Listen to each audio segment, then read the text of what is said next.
Hello everybody, welcome to our channel, our health and wellness. So today we are going to discuss about mineral and power resources. Minerals क्या होते हैं? Minerals are the naturally occurring substances which have a definite chemical composition. एक ऐसे naturally occurring substances हैं जिनमें एक definite, एक predefined chemical composition होता है. ये different concentration में available होते हैं, हमारी अर्थ के different parts में available होते हैं. कुछ आपके land के surface पे मिलेंगे, कुछ जो आपकी surface के बिल्कुल deep प्रेजेंट होते हैं, कुछ ओशन बेड्स पर भी प्रेजेंट होते हैं. जो ओशन का बिल्कुल डीपेस्ट एरिया होता है that is called ocean bed. They are found mixed with other materials and impurities and therefore they need to be processed to make them usable.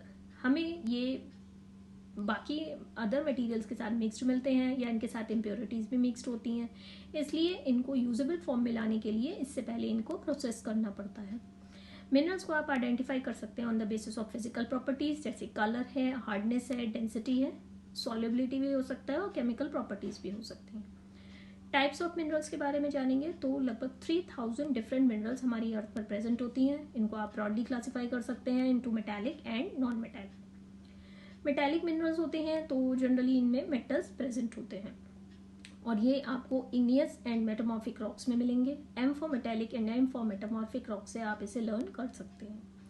Metals are the good conductors of electricity. Metals electricity के अच्छे conductors होते हैं, malleable होते हैं, आप उनकी sheets बना सकते हैं, टेंसाइल होते हैं, लस्टर होता है, शाइन होती है इनमें, और ये इनको आप वायर्स में भी कन्वर्ट कर सकते हैं. तो इनके मेटालिक मिनरल्स के आपके एग्जाम्पल्स हो जाते हैं copper, zinc, iron, gold, silver, lead etcetera.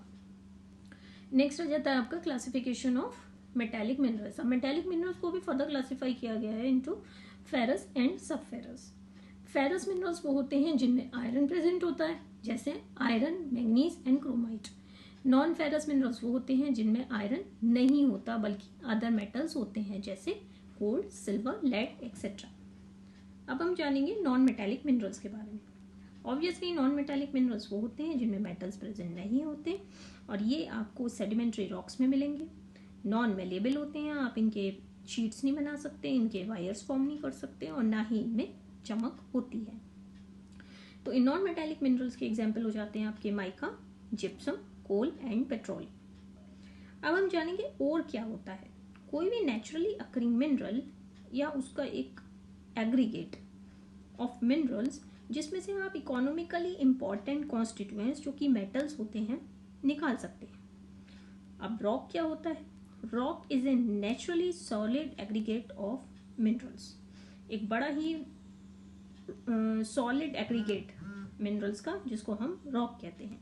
जो अर्थ की आउटर सॉलिड लेयर है जिसको हम लिथोस्फीयर कहते हैं, ये रॉक की ही बनी होती है. अब हम जानेंगे एक्सट्रैक्शन ऑफ मिनरल्स. हम मिनरल्स को ओर से कैसे निकालते हैं. हमने पढ़ा कि मिनरल्स वेरियस कंसंट्रेशन में मिलते हैं, हमारी अर्थ के डिफरेंट लोकेशंस पे मिलते हैं और इनकी प्योरिटीज़ भी डिफरेंट हो सकती हैं. इनको हमें एक्सट्रैक्ट करना पड़ता है, प्रोसेस करना पड़ता है ताकि इनको यूजेबल फॉर्म में हम ला सकें. तो हमारे जो डिफरेंट एक्सट्रैक्शन मेथड्स होते हैं उसके बारे में जानेंगे. सबसे पहले आ जाता है आपका माइनिंग. तो जो अर्थ की सरफेस से वेरियस डेप्थ से जो आप मिनरल्स को एक्सट्रैक्ट करते हैं उसको हम माइनिंग कहते हैं. तो सबसे पहले आ जाता है आपका open cast mining. Minerals that are extracted by removing the top surface. Earth की टॉप सरफेस से जो मिनरल्स को आप एक्सट्रैक्ट करते हो इसको हम ओपन कास्ट माइनिंग कहते हैं. ये प्रोसेस इफेक्टिव होता है जब मिनरल्स बहुत डीपली सिचुएटेड नहीं होते, बहुत गहराई पर नहीं होते, हमारी अर्थ की सरफेस पर ही प्रेजेंट होते हैं, तब हम इसको ओपन कास्ट माइनिंग कहते हैं. नेक्स्ट आ जाता है आपका शेफ्ट माइनिंग. शेफ्ट माइनिंग क्या होता है? जब मिनरल डिपॉजिट्स आपकी अर्थ के बहुत डीपली सिचुएटेड होते हैं तो आपको क्या करना पड़ता है, बहुत ही गहरे गड्ढे खोदने पड़ते हैं जिनको हम शेफ्ट्स कहते हैं. इस प्रोसेस को हम शेफ्ट माइनिंग कहते हैं. नेक्स्ट आ जाता है आपका ड्रिलिंग. ड्रिलिंग क्या होता है? इस प्रोसेस में हमें अर्थ की सरफेस को ड्रिल करना पड़ता है बहुत ही हैवी मशीन से, जिस प्रोसेस को हम ड्रिलिंग कहते हैं और इस प्रोसेस को हम अप्लाई करते हैं for extraction of petroleum and natural gas. Next आ जाता है आपका quarrying. Minerals that lie on near the surface of the earth are simply dug out.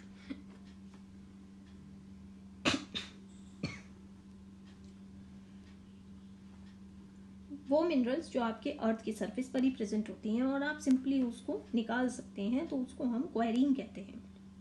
इस प्रोसेस को हम यूज करते हैं for the extraction of marbles, granite etcetera. अब हम जानेंगे distribution of minerals in the world. हमारे वर्ल्ड में मिनरल्स का क्या डिस्ट्रीब्यूशन है। एशिया की अगर हम बात करें तो एशिया में कोल का बहुत ही इनॉर्मस रिजर्व है। मतलब आप वर्ल्ड का 3/5 कोल जो है वो एशिया में प्रेजेंट है, जिसमें से इंडिया, चाइना और साइबेरिया डेट इज यूएसएसआर, यहाँ पर बहुत ही बड़े बड़े डिपॉजिट्स प्रेजेंट हैं। पेट्रोलियम डिपॉजिट्स की बात करें तो वो भी एशिया में अबंडेंट है। लगभग वर्ल्ड का 2/3 of petroleum is present in Asia. India and China both have large iron ore deposits. India China में बहुत ज़्यादा आयरन ओर डिपॉजिट्स हैं। एशिया में बॉक्साइट, लेड और जिंक के भी बहुत बड़े बड़े डिपॉजिट्स हैं। एशिया वर्ल्ड का हाफ से भी ज़्यादा टिन प्रोड्यूस करता है। नॉन मेटेलिक मिनरल्स की बात करें आपको एस्बेस्टस, माइका, रॉक सॉल्ट वो भी आपको अबंडेंस में एशिया में मिल जाएंगे। नेक्स्ट आ जाता है आपका यूरोप। यूरोप में अगर हम बात करें तो हार्ड एंड सॉफ्ट कोल का बहुत ही अच्छा रिसोर्स है। यूरोप में आयरन डिपॉजिट्स भी बहुत ज़्यादा मिल जाएंगे और विद कंटिन्यूस एक्सट्रैक्शन, लगातार एक्सट्रैक्शन होने की वजह से अब यूरोप आयरन का बड़ा प्रोड्यूसर नहीं है। Nickel, titanium, manganese, lead and zinc ये आपको ईस्टर्न यूरोप में मिलेंगे या फिर यूरोपियन रशिया में प्रेजेंट है। नॉर्थ अमेरिका की बात करें तो नॉर्थ अमेरिका को 3 मिनरल जोन्स में डिवाइड किया गया है। सबसे पहले आ जाता है आपका Canadian region, that is north of the great lakes, जिसमें आपको गोल्ड और आयरन ओर एंड यूरेनियम मिल जाएगा। नेक्स्ट आ जाता है आपका अपैलेचियन रीजन, जिसमें आपको zinc, lead, coal and asbestos मिल जाएगा। नेक्स्ट आ जाता है आपका वेस्टर्न कॉर्डिलेरास, जिसमें आपको कोल, कॉपर, जिंक, लेड मिल जाएगा। साउथ अमेरिका की बात करें तो जो वर्ल्ड का हाई ग्रेड, जो बेस्ट क्वालिटी का जो आयरन ओर है वो आपको ब्राजील में मिलेगा। कॉपर आपको मिलेगा लार्ज क्वांटिटी में चिली में, पेरू में, जिसमें वर्ल्ड का 1/4 रिजर्व आपको चिली एंड पेरू में मिलेगा। Tin is largely found in Brazil and Bolivia. Oil, natural gas के बहुत ज़्यादा डिपॉजिट्स मिल जाएंगे आपको वेनेजुएला, इक्वाडोर एंड अर्जेंटीना में। अफ्रीका की बात करें तो अफ्रीका में बहुत ही एक्सटेंसिव मिनरल रिसोर्स है। मतलब वर्ल्ड का 1/3 ऑफ वर्ल्ड रिसोर्सेज आपको अफ्रीका में मिलेगा। अगर आप डायमंड की बात करें तो 46% of world diamond production is in Africa. 89% of world platinum is in present in Africa. 81% of world chromium is also present in Africa. 60% of cobalt of the world is present in Africa. लेकिन इसको इतना explore नहीं किया गया है क्योंकि इसका climate है बहुत ही हार्श है, बहुत ही एक्सट्रीम। वर्ल्ड का गोल्ड प्रोडक्शन भी साउथ अफ्रीका में बहुत ज़्यादा होता है। South Africa, Zimbabwe, Zaire, Nigeria, Angola and Libya, इन सब में आपको ऑयल डिपॉजिट्स भी मिल जाएंगे। नेक्स्ट आ जाता है आपका ऑस्ट्रेलिया। ऑस्ट्रेलिया में भी बहुत ज़्यादा आपको आयरन ओर डिपॉजिट्स मिल जाएंगे, निकेल मिल जाएगा, bauxite, copper, gold, uranium and zinc. Australia is the largest producer of bauxite और गोल्ड के भी बहुत डिपॉजिट्स मिलते हैं आपको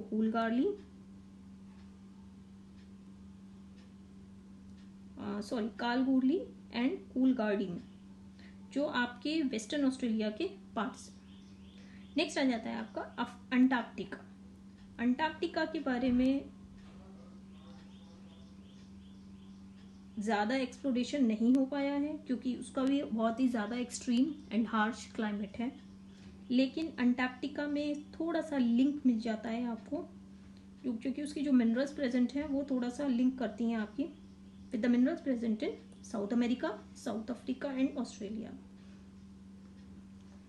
प्रेडिक्शन तो बहुत ज़्यादा किया गया है कि यहाँ पर बहुत ज़्यादा मिनरल्स प्रेजेंट हो सकती हैं, लेकिन अगर हम इनको एक्सट्रैक्ट करेंगे या इनका ट्रांसपोर्टेशन करेंगे तो ये बहुत कॉस्टली हो सकता है, that is due to extreme and harsh climate, और इसलिए बहुत इकोनॉमिकल नहीं है। अगर आप कोल की बात करेंगे तो कोल डिपॉजिट्स आपको मिल जाएंगे on the coast of Antarctica. Trans Antarctic mountains में वाइड स्प्रेड है कोल डिपॉजिट्स। आयरन ओर और बाकी मेटालिक मिनरल्स की बात करें तो वो अंटार्कटिका में वाइडली स्कैटर्ड है। डायमंड की बात करें तो diamond is the hardest mineral found on earth and it is made up of carbon. जो हमारी पेंसिल में लेड होता है that is not lead but graphite.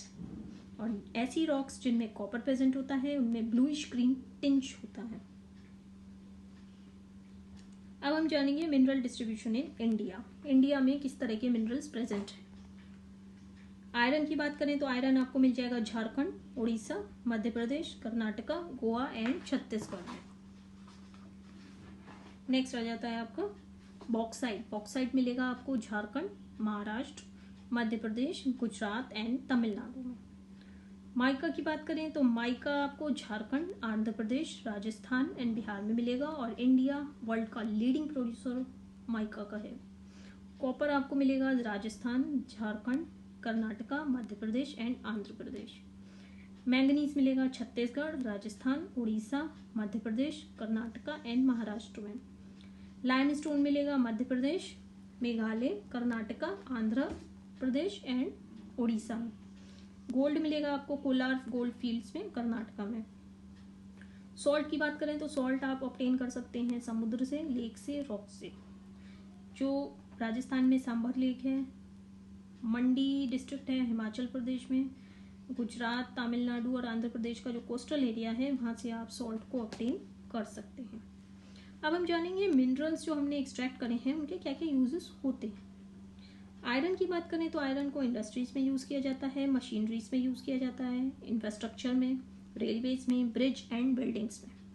Copper की बात करें तो कॉपर के वायर्स होते हैं, कॉपर के बर्तन भी होते हैं, कॉपर पाइप्स होते हैं, कॉइन्स होते हैं। कोल की बात करें तो फर्नेसेस और थर्मल पावर में यूज़ किया जाता है कोल को। माइका की बात करें इलेक्ट्रॉनिक्स में यूज़ किया जाता है। गोल्ड को ज्वेलरी में यूज़ किया जाता है। एल्यूमिनियम को एयरक्राफ्ट एंड ऑटोमोबाइल इंडस्ट्री में यूज़ करते हैं। सिलिकॉन को कंप्यूटर एंड इलेक्ट्रॉनिक इंडस्ट्री में यूज़ करते हैं। पेट्रोलियम को chemical industry, transportation, lubricants and furnaces में यूज़ करते हैं। अब हम बात करेंगे कंजर्वेशन ऑफ मिनरल्स की। हमारे वर्ल्ड में जो रिसोर्सेज हैं वो लिमिटेड हैं, एक ना एक दिन ये कभी ना कभी ख़त्म हो जाएंगे। तो इसमें ये ज़रूरी हो जाता है कि हम उनको बहुत ही तरीके से, बहुत ही सही से इनको यूज़ करें ताकि फ्यूचर जनरेशन्स भी इसका फ़ायदा ले पाएँ। तो हमारी क्या स्ट्रैटेजी होनी चाहिए फॉर द रिसोर्स कंजर्वेशन। सबसे पहले तो हमें इन्हें रीयूज़ करना चाहिए, रिसाइकिल करना चाहिए। मिनरल्स को जो आप यूटिलाइज कर देते हो तो उनको रिसाइकिल कर सकते हो या फिर उसको रीमोल्ड भी कर सकते हैं ताकि उसको फ्रेशली यूज़ कर सकें। जैसे एल्यूमिनियम अगर आपने एक बार यूज़ कर चुके हैं तो उसको मोल्ड करके दूसरी पर्पज़ के लिए भी यूज़ कर सकते हैं। मशीन्स, शिप से जो स्क्रैप मटेरियल प्रेजेंट होता है, जो वेस्ट मटेरियल प्रेजेंट होता है, उसको भी आप आयरन शीट्स में यूज़ कर सकते हैं, रिसाइकिल कर सकते हैं और इस तरह से इसको रीयूज़ किया जा सकता है। इकोनॉमिकल रीयूज ऑफ रिसोर्सेज कैसे कर सकते हैं। This can be done by reducing wastage, wastage कम करके या यूटिलाइज करके रियूजेबल रिसोर्स। जैसे अगर आपको ऑयल सेव करना है तो आप पब्लिक ट्रांसपोर्ट यूज़ कीजिए या पूलिंग, कार पूलिंग यूज़ कर सकते हैं ताकि पेट्रोलियम रिसोर्सेज का कंजम्पशन कम कर पाए। या सब्सटीट्यूशन कर सकते हैं। अब एक तरीका और हो जाता है, आप कॉस्टली रिसोर्सेज को चीपर रिसोर्सेज से सब्सटीट्यूट कर सकते हैं। जैसे सोलर और विंड एनर्जी को यूज़ कर सकते हैं ताकि थर्मल पावर का जो यूज़ है उसको कम किया जा सके, क्योंकि थर्मल पावर के लिए कोल का कंजम्पशन होता है। So that's all for the day. Thank you so much.